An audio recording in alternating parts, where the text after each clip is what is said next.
Hello fellow cinephiles, Film Guru here. So for those new to the channel, my name's Sean, also known as Film Guru, and I started this channel to have my say in particular movies, TV show and a variety of other film content, so thanks for joining me today.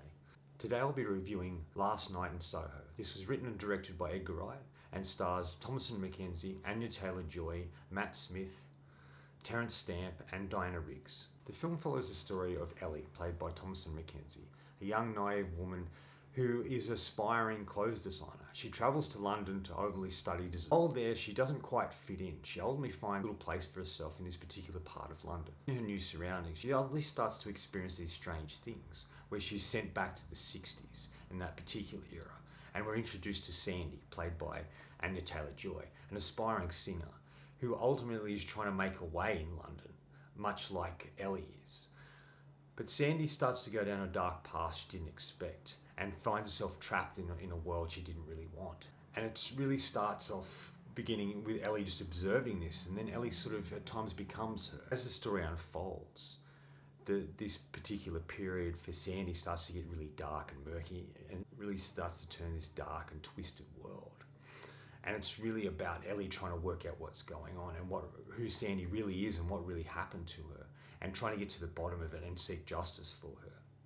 But ultimately things don't go the way she expects, and she's swept up in a world she doesn't understand, fighting to find the truth in the whole thing and what actually has transpired.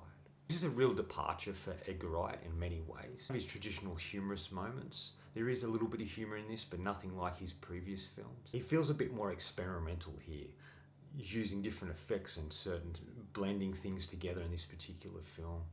The use of colours here is quite extraordinary, blues and reds and greens, and he really captures the 60s in a really great way. It really shows he's trying to step outside his comfort zone and trying to do something different and original, and to prove that he isn't just this sort of comical, entertaining filmmaker. He really has something to say. I think he does a really great job with this film in really showing what he's capable of. I think all the acting is really fantastic here. Matt Smith is a unique actor. There's an oddness to him, and he's really fantastic here. There's a real coolness to him and a darker side that I really love, and I think he does a great job. This is probably one of the best performances by Terence Stamp, in my opinion. It's the most original thing he's done since Superman 2. It just really feels like he suits that era, and he's playing a different character. He's not just playing himself in a movie like he always does. It's something different, and I like his little role in it. He's only in the small sections of it, but he's really great in the role he does have in this film. And Diana Riggs is great here. She's more known for the Avengers TV series in the 60s, and she's done a lot of TV and a variety of other movies. And she plays this landlady of where Ellie's staying. But there's much more to her than what there seems, and I really love what they do with her, and I think she has some great moments, especially towards the end of the film, and she really shines here. And I think this was her last film because there's a sort of this dedication at the start for Diana, it says. So I think that's kind of interesting. But the real standouts here is obviously the two leads. Thomasin McKenzie's really paving her way and really showing what she's capable of. She's done a variety of different roles, and I think she's really solid here. She plays the naivety really well, and she plays the scenes where she starts to feel like she's losing her mind or she's haunted by some darkness. And the way she does that is fantastic. I think she does a really great job here. It is a character you kind of like, and when she gets, once she goes into this sort of 60s world, you really feel like she's trying to make sense of herself and trying to find a place, and she kind of feels like she's found someone in Sandy, someone she can model herself after, but things aren't quite what they seem, and I kind of like that, and I like her performance here. And obviously Anya Taylor-Joy is fantastic here. She has this really unique look that feels very old school, and she sort of feels like she fits in the 60s era in a great way. She ultimately sings a couple of her own songs in this, covers of songs in this, which I thought was really great. There's a real draw to her and a fascination because she's so unique looking and different. And I think she does really great here as Sandy, and I really think she's a fascinating character.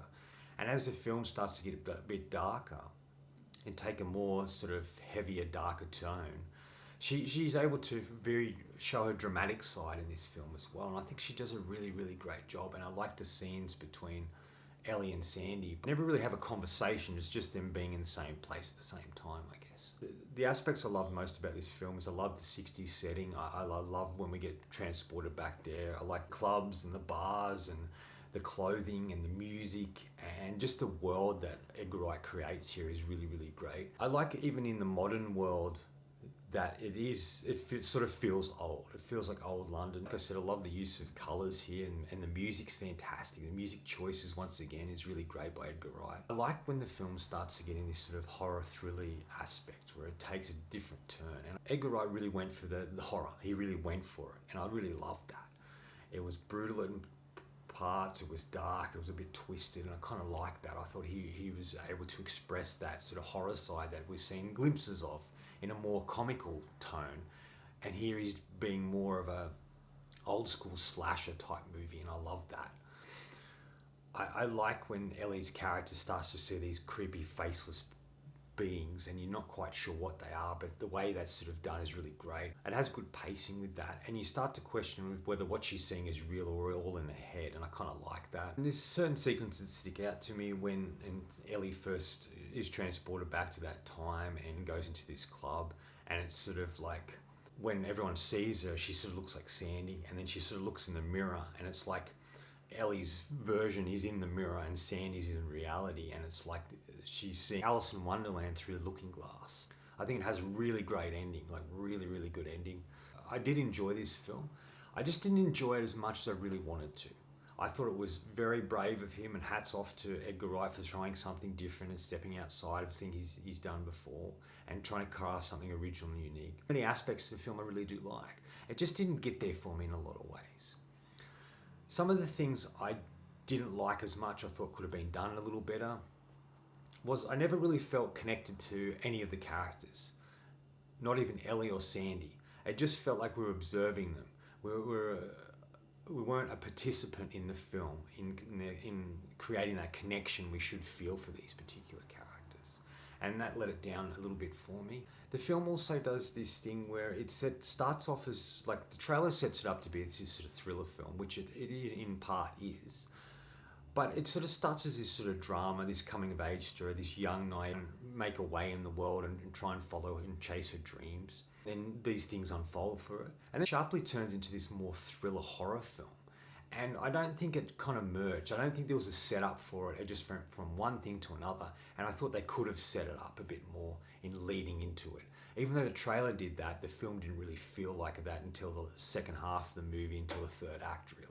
Like what Edgar Wright really does right at the end. There's a moment in the film where I think it could have ended. But it feels like Edgar Wright has to have a sort of a more rounded ending, and that's kind of what he does with all of his films, and he kind of does that with this, and I felt we didn't need that part of it. Final thoughts. In the end, it's really about people chasing their dreams, and sometimes they aren't able to accomplish the dreams in the way they really want to, and it's about them navigating that and trying to make sense of the world they find themselves in. I'm going to give Lastnight Soho 3.5 out of 5. Overall, a solid movie. Could have been a bit better in parts, but I did like my experience with it, and I think Edgar Wright's done a really great job. Anyway, that's all from me today. Thanks for watching. I hope you enjoyed this video, and if you did, please subscribe down the bottom. Follow me on Letterboxd and Facebook. Otherwise, until next time, enjoy the movie.